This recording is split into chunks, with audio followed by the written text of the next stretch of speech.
The Prospect Spotlight is back. We're going to be giving you in-depth updates on all the prospects in the 2025 NHL Draft. The focus is on Michael Misa for today's episode of Locked On NHL Prospects.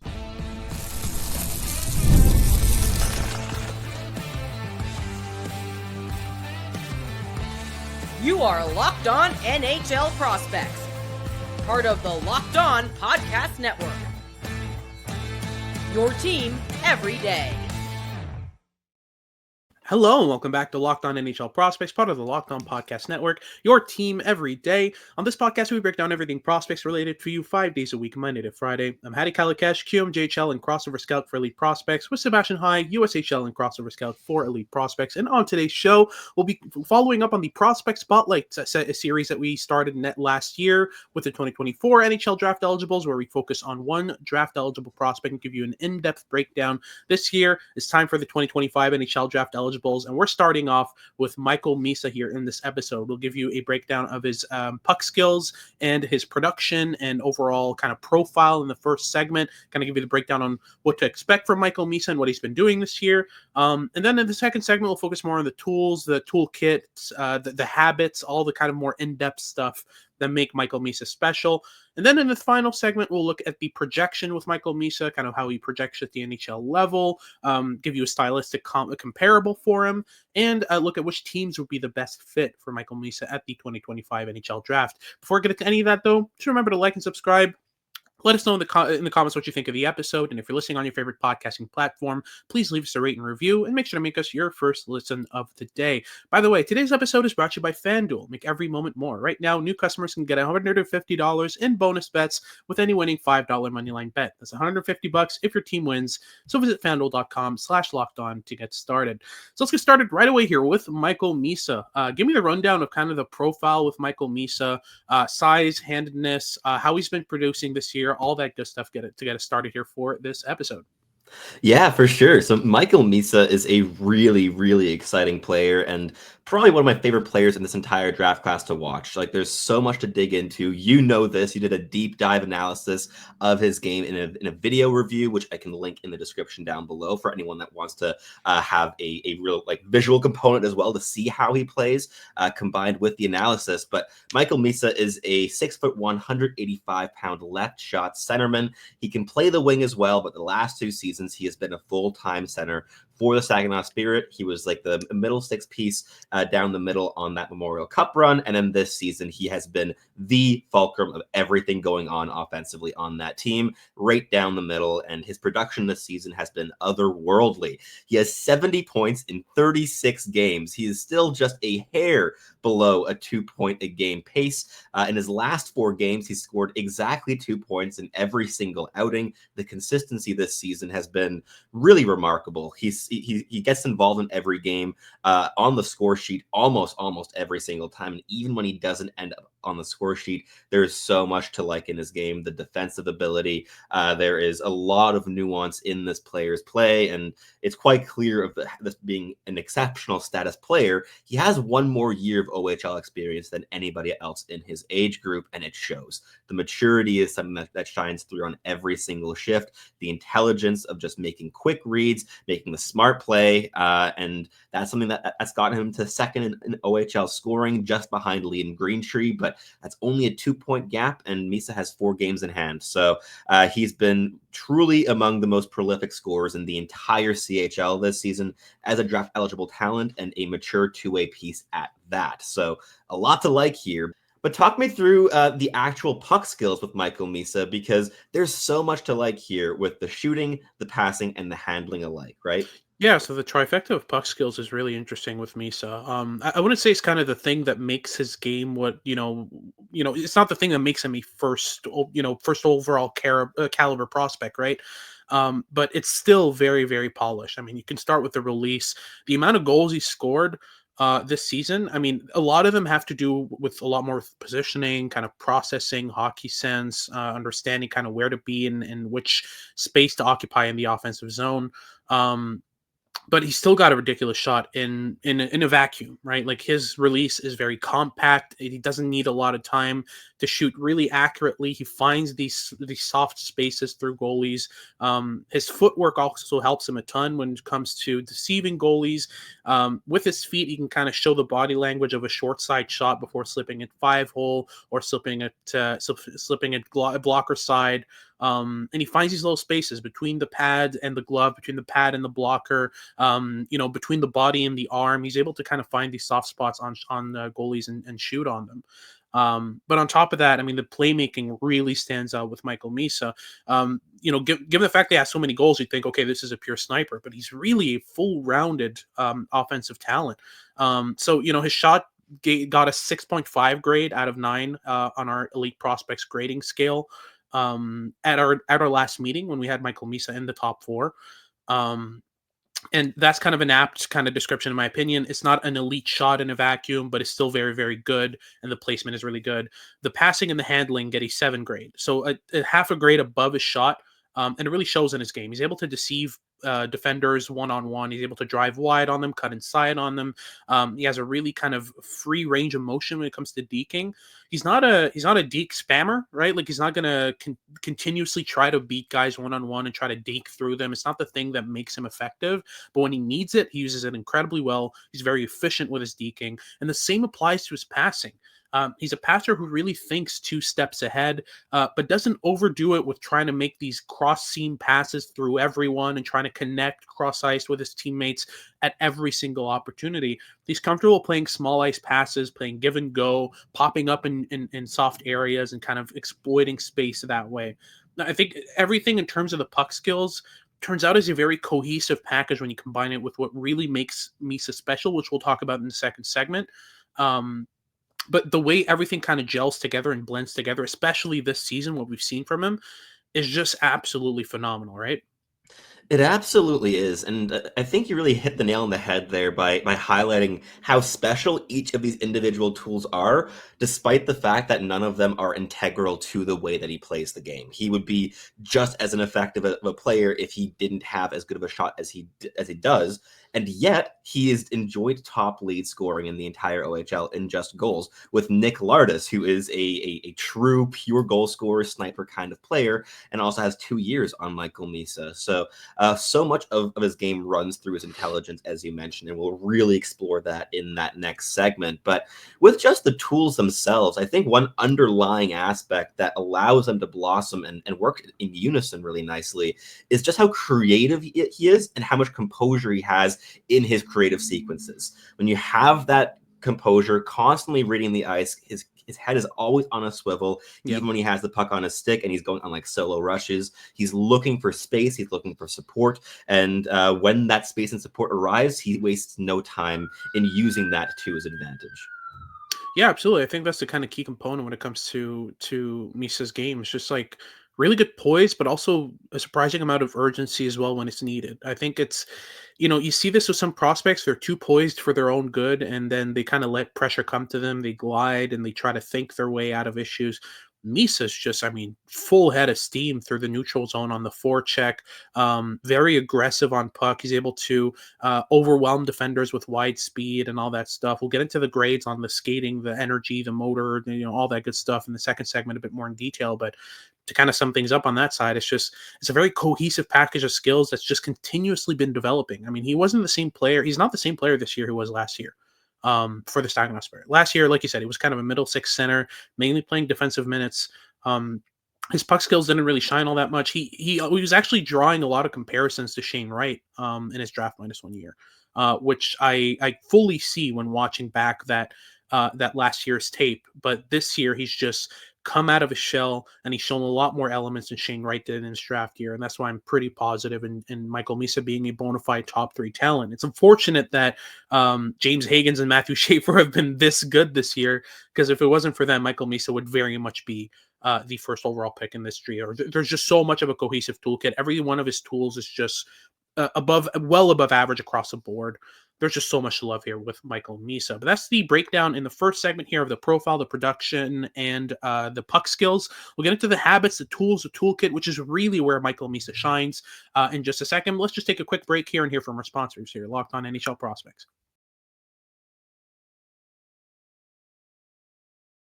From big upsets to game-winning drives, the NFL playoffs are better with FanDuel. Because right now, new customers can bet $5 and get $250 in bonus bets guaranteed. That's $250 in bonus bets, win or lose. The FanDuel app gives you everything you need for live bets, same-game parlays, and so much more. Whether you want to take your swings on American football with the NFL or European football with the Champions League, which is now re-entering full swing in the new year, or perhaps you prefer tennis or golf, or if you're listening to this podcast, you just might be a hockey fan.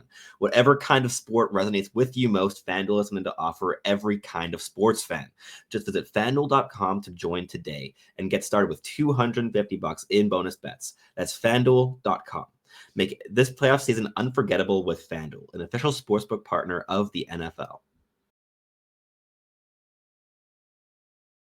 All right, so time to hop into the second segment here where we'll be talking about Michael Misa's tools, toolkit, and habits. We'll talk about the details in Michael Misa's game in depth, and this is exactly where Michael Misa shines. I made a whole video on it. He's just chock full of details and everything he does. We already kind of hinted at it in the first segment when we were talking about the shooting, in terms of shot placement, in terms of body language, in terms of deception, and the ability to just consistently find soft space to get shots in tight. He gets a lot of slot shots off. He's a prospect who's consistently finding ways to get open in the slot, to either get to the slot himself with a quick move inside off the rush, or moving off puck off the cycle and finding really good soft ice. Very, very intelligent player, and that really shines in his shooting habits. But beyond that, there are just so many different areas in which Michael Misa's intelligence shines. That's why he got a 7th grade hockey sense grade at our last meeting at Elite Prospects. Very, very, very intelligent player, right? Truly a very intelligent player, and this has been something that has just grown in his game throughout his OHL career. And I think that that extra year that he has on his age group in terms of OHL experience has really allowed that to blossom and combine very nicely with those tools. We saw this last season. Of course, he was playing less minutes. It was a stacked lineup in Saginaw, and chances were more difficult to come by.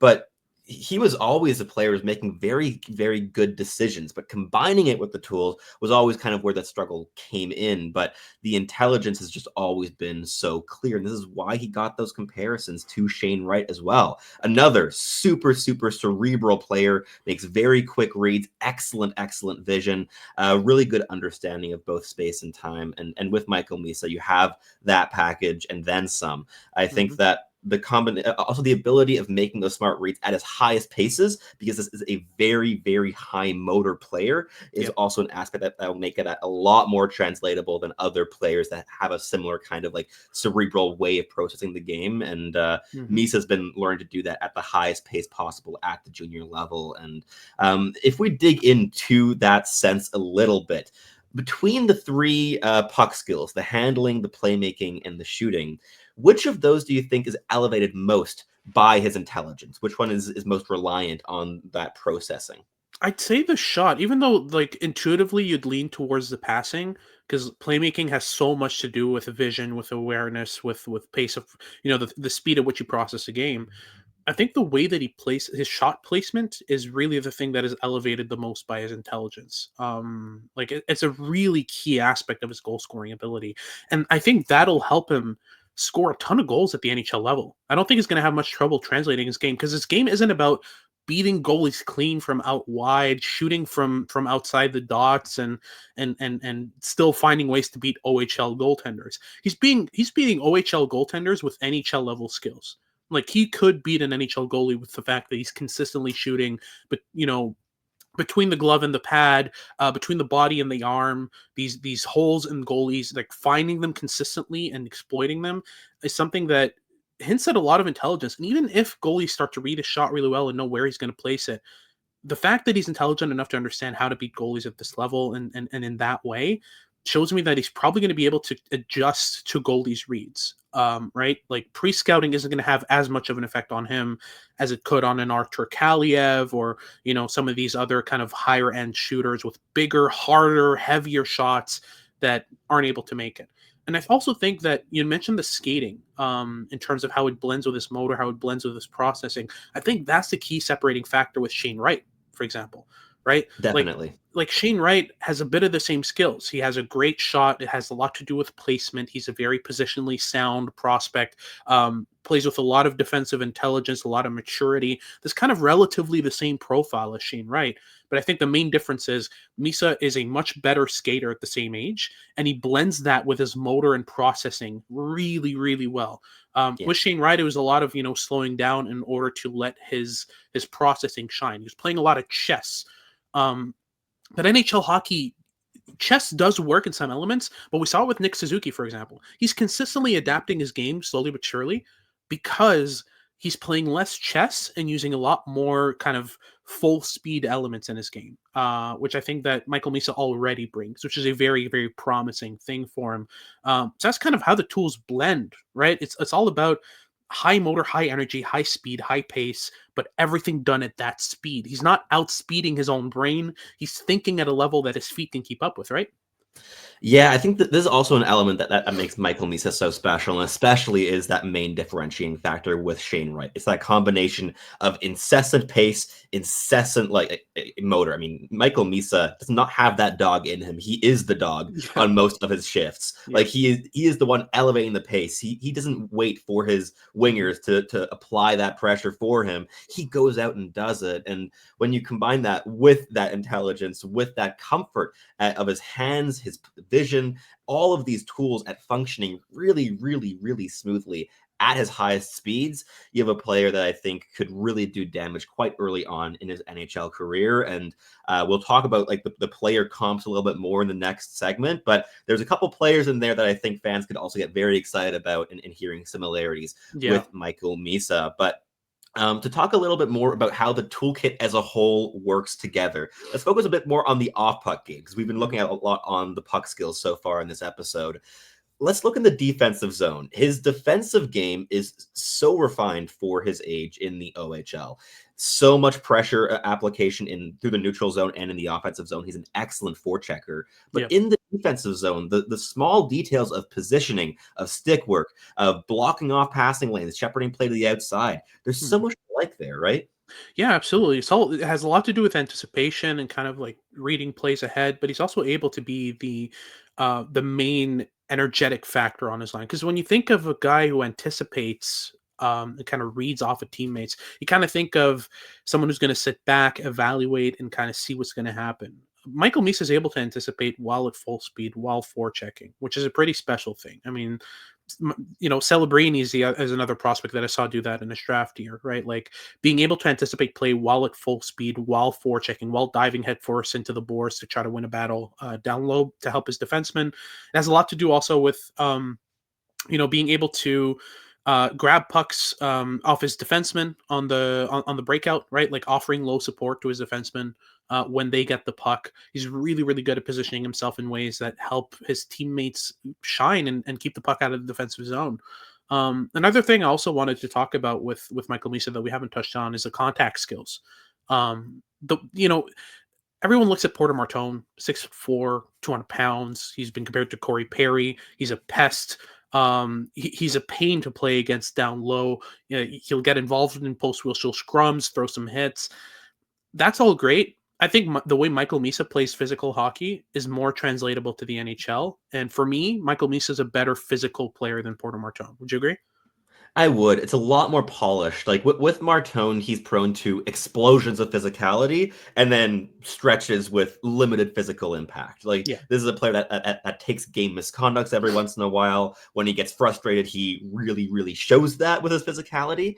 With Michael Misa, it's not emotion that drives his physicality most of the time. Certainly in some games when there's more tension, of course, he's going to be more physically involved. But he's very, very strategic with it. As you mentioned, in terms of contact initiation, both defensively and offensively, it's a real area of strength. This is again a 6'1" player, but even as of a year and a half ago, he was mainly listed at like 5'10 and a half, 5'11, 170 pounds. He has a long history of playing in the OHL as an undersized player and needing to work out pockets of space down low for himself. And he really developed a lot of those physical habits while doing so in terms of leverage mechanics, getting down low, planting his feet, being very difficult to knock off the puck, keeping his feet moving, just not allowing himself to be a static target to box out. A lot of these habits were really developed in those years of playing in a bit more of a depth role in Saginaw and not quite shining as much offensively while being a smaller player. And I think that a lot of those habits are going to I mean, the return on investment is going to be worth more than gold once he hits the NHL with those habits. I think it'll make his life a lot easier in terms of transitioning there and being, again, among the smaller players in the league when he does arrive in terms of like the overall frame, if he does play in his D+1 season, that is. Absolutely. But that's our second segment done. We'll get into our third segment here where we look at the projection of Michael Misa, what we expect him to be at the NHL level. We'll give you some stylistic comps, and we'll look at which teams would be the best fit for Misa at the NHL draft. We'll get into that in a sec, but let's just take a quick break first and get back into that right after the. Did Rocket Money help you find any subscriptions that you forgot about or that you were paying for twice? That's definitely happened to me. I had a few subscriptions that I didn't even realize I was still paying for, and Rocket Money made it so easy to track them down. It's like having a personal assistant for your finances. Rocket Money is a personal finance app that helps you find and cancel your unwanted subscriptions, monitors your spending, and helps lower your bill so you can grow your savings. It brings everything together in one place, whether it's subscriptions, your spending habits, or even the goals you want to hit this year.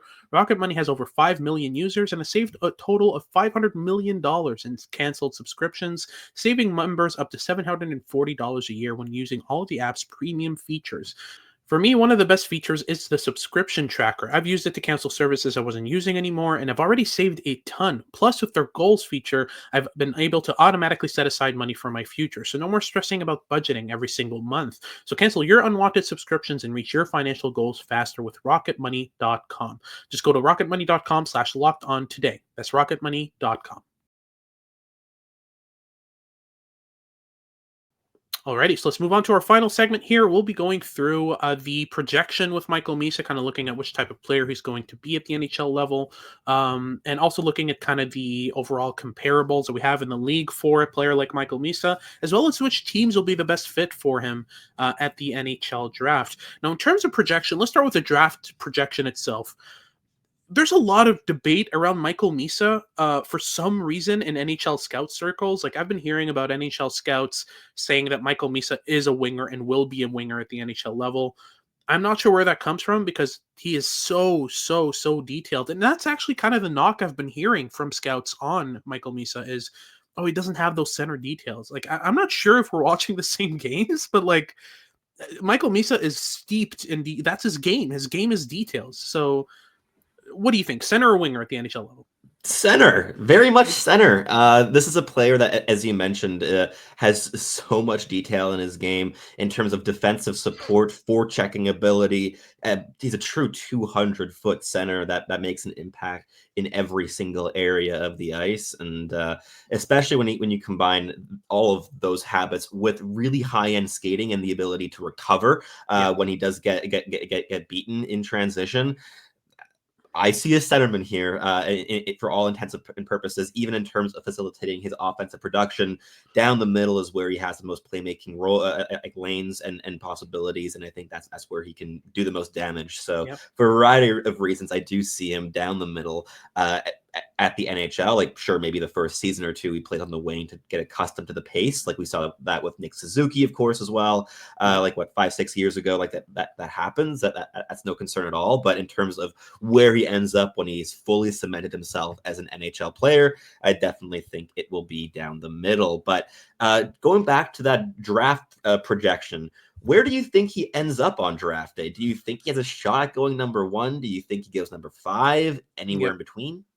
I think it really does depend on which teams we're looking at in that range, right? Like, I think the main issue with Michael Misa right now is if a team thinks he's a winger, he's probably not going in the top 3. If the teams that think he's a winger are picking in the top 3, I don't think he gets picked there. And by the way, I was looking this up while I was talking here. Michael Misa has a 54% face-off percentage against the best centers in the OHL this season. Yes. He is a center. It's not like he's good in terms of center habits, but not good at face-offs. He can play center. Anyway, if NHL teams think he's a winger and those are the teams picking in the top three, I don't think he gets picked in the top three. If the team picking third overall sees the center habits, sees the center tools, and knows what Michael Misa can be and what he projects as at the NHL level, and they're confident in that, especially if it's a team like Chicago that really needs a supporting center for Connor Bedard, a guy who's going to be able to take face-off responsibilities and defensive zone starts. Michael Misa fits that description perfectly, and I think the two of them would create great chemistry when you need them to. I mean, reminds me a lot of the like, to a lesser extent, the McDavid Draisaitl combination, like the ability of one to play off the other, the ability for both to be able to dominate a line, but when you put them together, it's just absolutely electric. Like I think that could be a great combination of skills there for the Chicago Blackhawks as an example. There, we'll get into a couple more teams in a sec, but in terms of projection, I think you know depending on which team he picks there, it's either going to be kind of either second or third overall, or it might be 6 to 10. There's no real prediction with Michael Misa regarding that because teams' ideas of him have been so different so far, which doesn't help. But in terms of NHL projection, I think we can both agree he projects really well as a first line center, worst case scenario, second line center. But in terms of the upside, I think he's still a mid caliber first line center. Like you can think of the caliber of guys like Nico Hischier and Nick Suzuki, which are also kind of the comparables we have for Michael Misa in this position. I think that's the kind of tier of center we're talking about, right?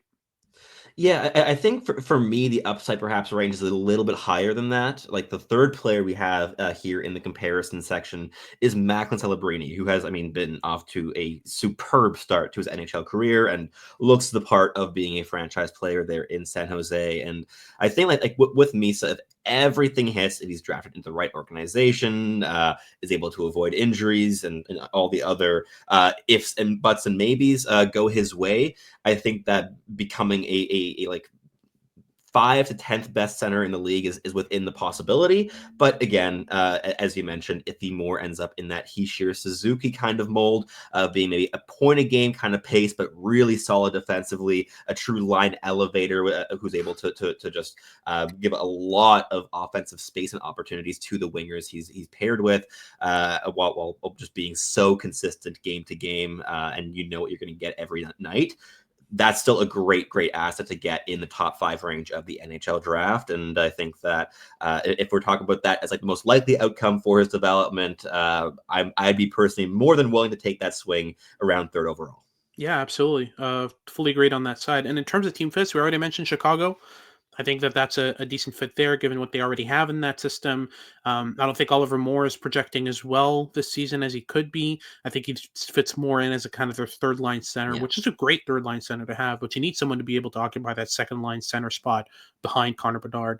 Because as much as I love Michael Misa, I don't think he's going to be exceeding Connor Bedard in the pecking order unless they play on the No. same line, right? Yeah. But if they could have Michael Misa on that roster, that'd be great.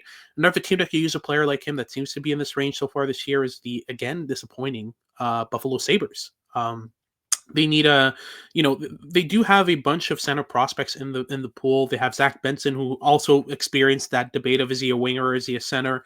But at some point, like, they need someone of that caliber in terms of motor, in terms of energy, to be able to uplift the team when things aren't going well. Because I've noticed a lot with Buffalo, it's a lot of, losing 2-goal leads, 3-goal leads, and just kind of giving up midway through a game, like not maintaining consistency throughout a game. Consistency is the name of the game with Michael Misa, and he'd be able to bring that element. Lastly, let's talk about Nashville, because they're kind of in a weird spot right now. They have an incredibly deep prospect pool with not a lot of high-end prospects. Their team is aging. They're struggling a lot at the NHL level. How do you think Michael Misa fits into that and kind of changes that around for the Nashville Predators if they go that route? I think he'd be a fantastic fit. I mean, Nashville is just 3 points clear of the basement in the NHL at the moment. It's just been a disastrous season after going out and signing Stamkos and Brady Shea and Jonathan Marchessault in free agency and Yeah. seemingly gearing up for another big playoff run this year. I think Michael Misa would be exactly what they would want and need. I mean, you have your long-term Ryan O'Reilly replacement there to play those top six shutdown minutes while also bringing a lot of offensive threat. And as you mentioned, Nashville has so much depth in their pool, but what they lack is that one centerpiece, especially at forward, to build around. And I think Michael Misa would be just that. Absolutely. That's our episode done. Thank you very much for tuning in. If you're watching on YouTube, remember to like and subscribe. Let us know in the comments what you think of the episode.